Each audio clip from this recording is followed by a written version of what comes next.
This is Comic Picks by the Glick. Hey, I'm your host, Jason Glick. Good evening, Jason Glick. How are you doing? I'm doing just fine, John. Yourself? Not too bad. What do you have for us tonight? Okay, well, as promised last time, it's like I've got what is easily my most anticipated comic book of the year to talk about. I'm talking about the final volume of Blade of the Immortal, subtitled "Final Curtain." Now, if you've read, been reading my blog and listening to at least one of the podcasts, I think I've only done one Blade of the Immortal related podcast, which just baffles me. But anyway, Blade of the Immortal is my favorite ongoing comic book, not just manga, ongoing comic book. Period.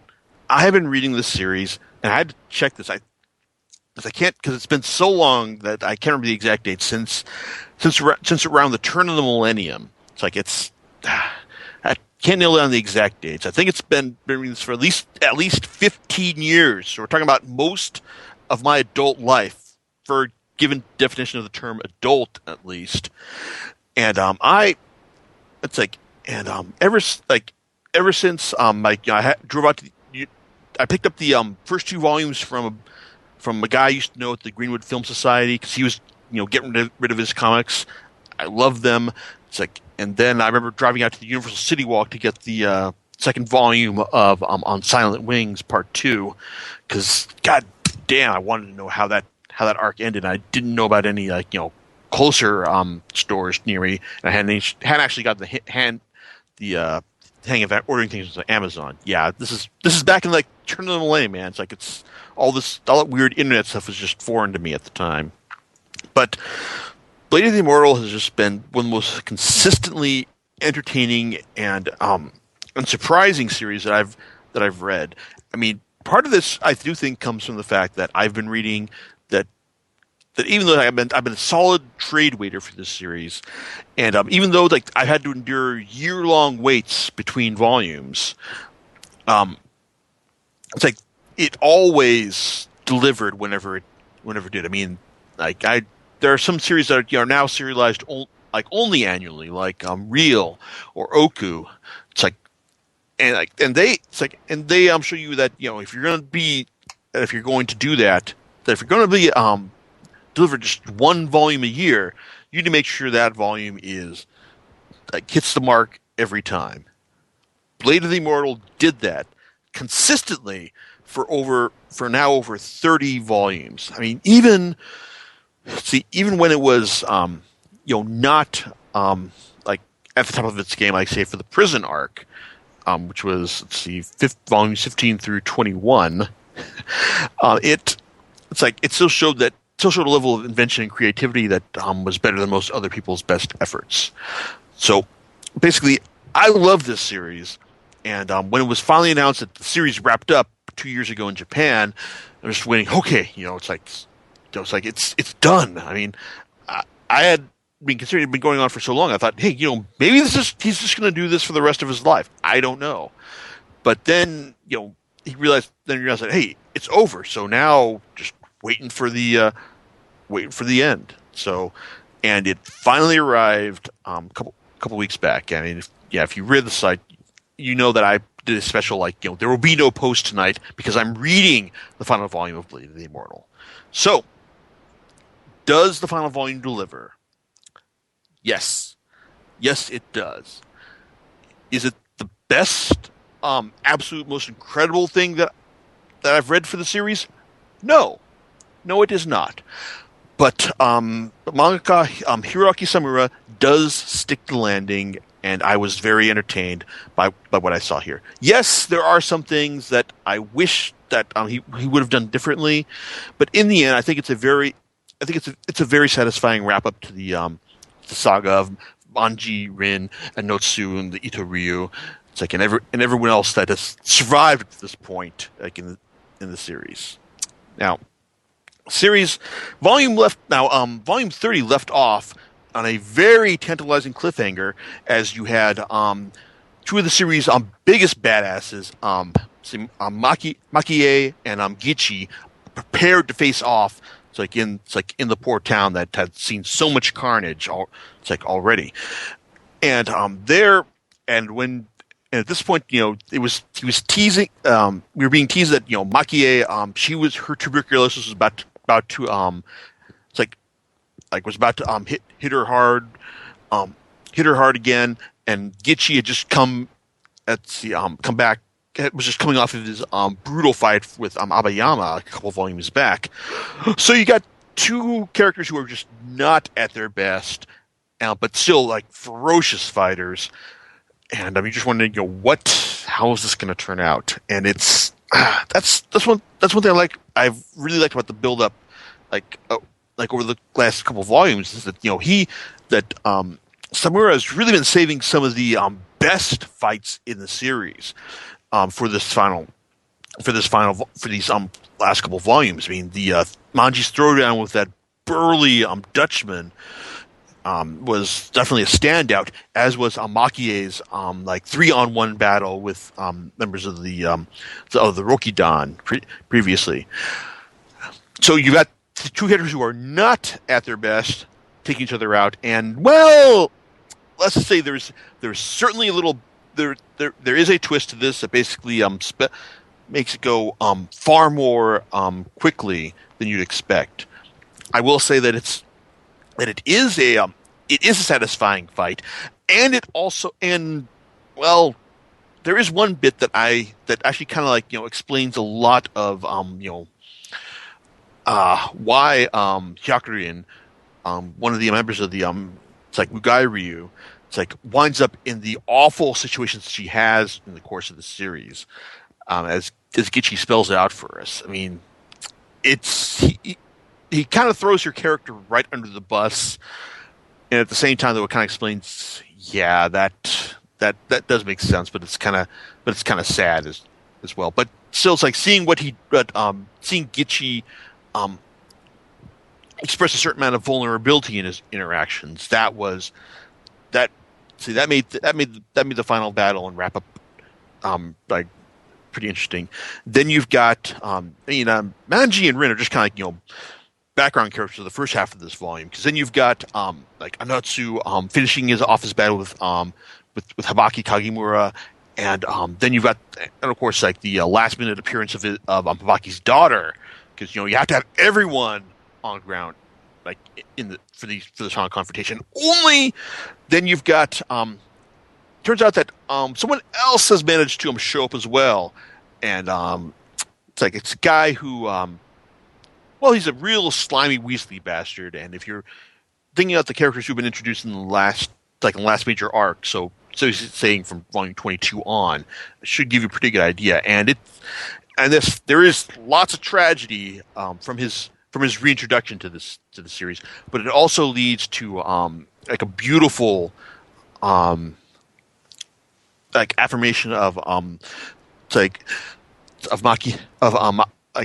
the relationship that Makie and Anotsu have. I mean, it is basically a love. It's love that he has for someone who is much stronger than him, and her for someone who there's a moment when she says that she says, I don't want to be I will stay by your side until you become stronger than me. And at one point, I know she asks him this again. He goes, no. It's no, I have not become stronger than you. So and sometimes it's Maki says, yeah, it's it's nice. You still need me by your side. So that back and forth between Anotsu and Makie was beautiful, as was her final battle in this series, which is amazing to behold. Even up until the point when her momentum is stopped. That's all I will say. And you've also got other memorable fights, such as Manotsu taking on Kagimura, and the one, and it's one of those moments where oh man, Manotsu's you just spent your last bout of anger just taking on the guy who did you wrong, and now you're going to fight the guy who you can't muster up the same emotion against. Oh man, you're doomed. But then it's Kagimura, he is just too much of a bastard in order to have any success in this. It's climax, and the person who gets to cast the final stone against him, or final stone axe, is Manji, which is very appropriate, and I that was great. Even if I will admit the Manji Anotsu battle was kind of underwhelming in the sense that Manji is taking on Anotsu when he's definitely not at the top of his game. But as Manji remarks, like, hey, I'm glad I got to fight you when you're off your A game here, because there's probably no way I'd win otherwise. And of course, Anotsu remarks on, like, what is up with that preposterous arm? Because if you remember from the previous volume, Manji took the big burly Dutchman's arm as his own in order to beat the guy down with. And something I just noticed when I was reading the volume today, Manji, even though his right arm was taken off by the guy, Manji actually grabbed the guy's left arm and put it on his right side. So it's like when I saw this in the previous volume, I thought, dude, this is downright Liefeldian. And then when I was realizing that it's like the anatomy is just completely off, like that's even more Liefeldian than Rob Liefeld himself could manage. So yeah, it's ridiculous, but I've gotten used to it. And then you've got the Anotsu's, like, he's has a final send off, and when he works to get on the boats that are heading to China. But Rin has one last thing that she needs to say to him, as well as you get to find out why he actually wanted Manji to show up at this battle as well, because he has a very specific task for the character. So all of the fighting and resolutions and recriminations of the showdown in the seaside town, really extremely well handled. Then you get start getting to the extended epilogue, because first the series that runs as long as this did, you need like say about 50 or so pages in order to sort out all the it's like what everyone's up to after the end of the series. And a lot of it's fun. Everyone who is still alive at the end of the series, even if all the popular characters that are still alive at the end of the series get their own epilogue. So and that was cool. And then you also get and then you get down to the final bits with Manji and Rin. Rin, it's interesting to note that she wanted that Renzo, the kid she tried to get off the cycle of vengeance but failed to. He has his own thoughts on her situation, and it's interesting to observe in the sense that she was completely beholden to the cycle of vengeance. It's like she wanted a better life for people who weren't in her situation, but in the end she wasn't able to quite secure that herself. But we do learn that she did eventually learn marry, have a family, and have descendants as well. That's because the final part of this series picks up in the Meiji era with, well, yeah, I guess it's probably not too much of a surprise to say that Manji does survive all this, but at the same time he's kind of it's like he is still very much the same that we found when we found him the first time. Still just living on the margins, trying to scratch out a living, but now that was an era where swords are outlawed, and he realizes that hey, like all the stuff I did those 90 years ago didn't matter all that much. And there is an encounter that helps square the series with its beginning. That and I guess this is the source of my one major issue with the series, in the sense that The series did start with Manji trying to forsake the sword and protect someone with his body or just his bare fists.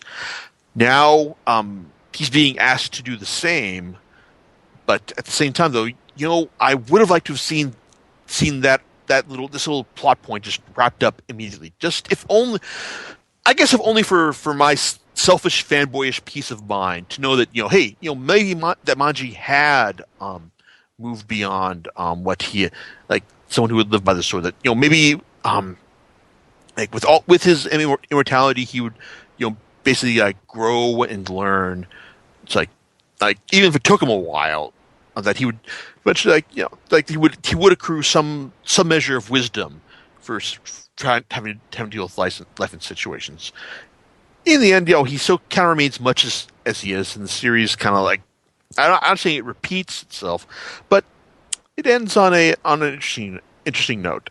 I mean, overall, it's like I liked it. I mean, reading it again, I mean, there wasn't anything that really shocked me, or in the same way that Rin's encounter with Anotsu did early on in the series. But overall, it's like for telling a 19-year-long story and all the growth you can see the growth the guy underwent that Summer underwent over the course of his run. I mean, dude is not the same storyteller that he was at the beginning, and he's still stuck. I still think he's stuck the landing. It's like maybe it's not the it doesn't. I guess I was expecting this. My hope was that this would be this would tell me this would be like, oh, Blade of the Immortal Volume 31, easily best of the year, no problem. But I still think it's probably going to be worthy of a spot in the top 10. It's like if nothing else, because it's like I said, it was still a satisfying ending, and it had a lot of little stuff in there to recommend it as well. It's like, hey, if all series endings were as good as this one, world will be a better place. That's definitely for sure. And not quite done with this series because hey, I mean, I could have gone and reread all 30 volumes before doing this, but fuck that. I still got all my stuff from WonderCon that I'm still reading through, and then there's all the stuff that's arriving each week from Amazon because of course. But yeah, expect sometime later this year, I'll sit down, reread all of Blade of the Immortal, and then maybe offer a final thoughts on this, where this stands in my best of comics I've listed. Because there's people with long memories will remember that for the like when I did my best comics of all time, it's like Blade of the Immortal was the only comic book on the list that was still going on. Is it still worthy of a place on that list? Well, I'm going to reread them all and find out. Right now, sounds like fun. John, see, any thoughts on your end about all this? Well, so 31 volumes, that's a lot of volumes, man. It's the exact length as Slam Dunk, I believe, right now. But also, it's less volumes than, say, Oh My Goddess, Vagabond, Berserk, 20th Century Boys, if you want to get... No, not 20th Century Boys. Gantz. It's less volumes than Gantz. And,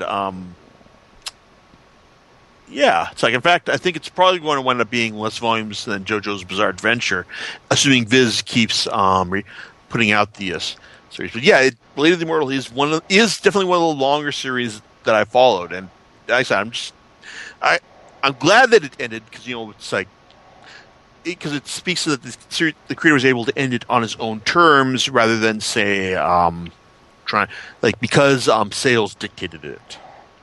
Yes. So, well, it's better to end a series on your own terms, I think, than having to be forced to end it. Absolutely. All right. So, for the next podcast, what do you have in store for us?